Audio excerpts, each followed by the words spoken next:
Hey, what's going on, everybody? This is Aaron Luttrull. Thanks for checking out the Aaron Advantage and this week's episode of Real Talk Real Estate. This is episode number 8.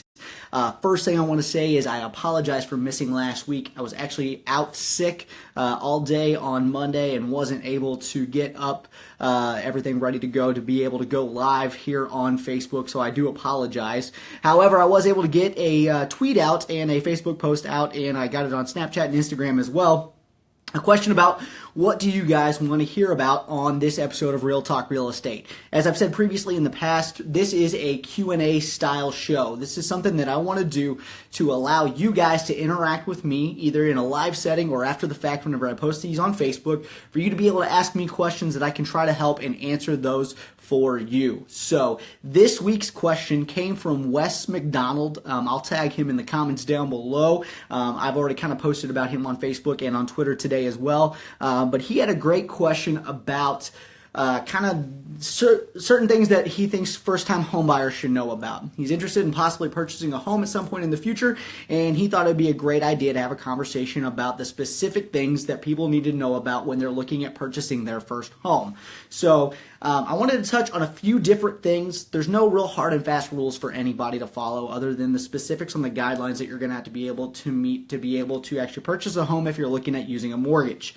Now, anytime I'm talking to anybody who's looking at getting started in the home buying process, that's actually the first recommendation that I make, is to go and talk to a lender to provide them with the information about your financial situation so that they can offer you the best programs and the best advice available on what kind of loan you're going to qualify for, as well as how much you're going to be able to qualify to spend. Now, the number that you're able to qualify for is not necessarily the amount of money that you should spend on purchasing a home. A lot of people look at what they qualify for and they want to max out that number and go and start looking at homes at or maybe even slightly above what they qualify for.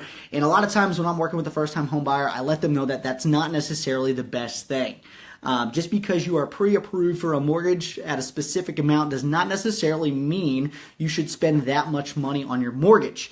Whenever you get qualified to purchase a home, they don't take into consideration certain things. They are going to look at your debt-to-income ratio, often referred to in the industry as the DTI, to let you know what you qualify for, but that does not take into consideration any of the utilities that you're going to be paying for the home, water, electric, gas, any of those that go into your monthly payments that are going to be outside of your actual debt to income. Also, it doesn't take into consideration any of your monthly expenses that you have that don't show up on a credit report as an outstanding debt, like your cell phone bill, how much you spend on groceries, any entertainment costs that you want. So when you're looking at actually trying to determine what you want to spend on a house, you have to look at your affordability, and you really need to look at what you're willing to spend on your house and what you're willing to possibly give up if you don't have that in your budget. Now, according to the Federal Housing Administration and other sources I looked online, there's a good general rule of thumb that they say to kind of get an idea of what your affordability range should be.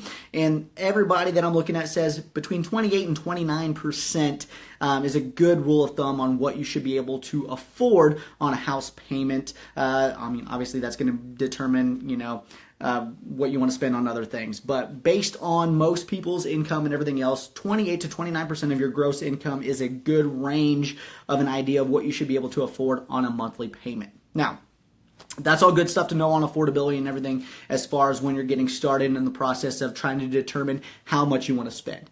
The next thing that's important to realize is that as a buyer in the state of Indiana, you should have a realtor on your side. Now, this may seem a little self-serving, but the truth is, whether I'm your agent or anyone else is your agent, you do not pay for a realtor as a buyer. We are compensated through the commission that is paid for by the seller on any property that is listed, so it does not cost any additional charge for anyone to work with us as a buyer's agent. Now, there are some people that may have administration fees, or there may be some other costs that are affiliated there. Make sure when you talk to your agent, if you're looking to have someone represent you, you ask those questions. But the truth is, for me, I don't charge an admin fee. I don't charge any kind of transaction fee. It is 100% free to my buyers that I'm working with to go out and look for a home. I am only compensated at the time that we actually close on any transaction, so that is a good thing to have. The other thing is I know all the local customs, as well as how to negotiate repairs, taxes, all the things that go into a transaction that a lot of people don't realize that you need to do when you're looking at purchasing a home. So always, always, always hire a realtor when you're looking for a home. Now, when I say hire a realtor, we do work for your behalf. Buyer's Agency has been around in the state of Indiana since 1994. We do have a contractual obligation to treat you as a client even though you're not paying us. So you can always go in, find the realtor that's going to work best for you, but make sure you stay loyal to that one person. There's a lot of information and people available that you can call and get information, but you really should try to work with one agent when you're looking for homes. Now, that brings me to a lot of the information that's out there.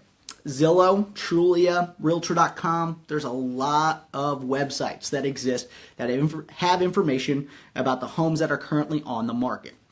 Make sure you are cross-referencing that information with a realtor that you're working with, because there's a lot of inaccuracies that can be found with like Trulia, Zillow, all these websites that are out there. Between the information that's on the listing, sometimes they have for sale by owners that are inaccurate. Sometimes people put their home up for sale. They don't know how to take it off. It may have been a property that's already sold and it hasn't updated. There's a lot of information that can be inaccurate there. So it's always good to have that trusted advisor that you can go back to and ask questions about the process whenever you're looking to purchase. So those are the real big key takeaways that I wanted to talk about today.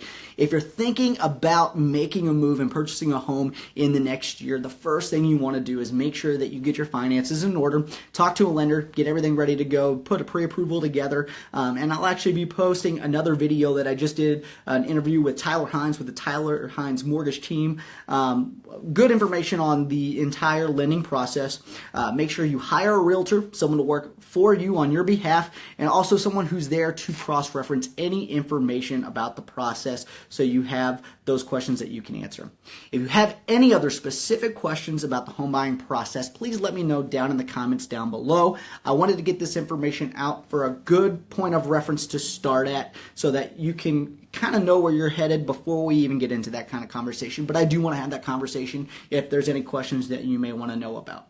Also, feel free to send me a message anytime with any other topics you'd like to hear about on Real Talk Real Estate, and I'll give you a shout out in the episode whenever I do that. Also, feel free to give me a call anytime to discuss any aspect of the real estate industry that you'd like. You can reach me at 812-779-6273. Look forward to seeing you guys next week. And as I said before, if you have any questions or anything, hit me up anytime. Have a good one.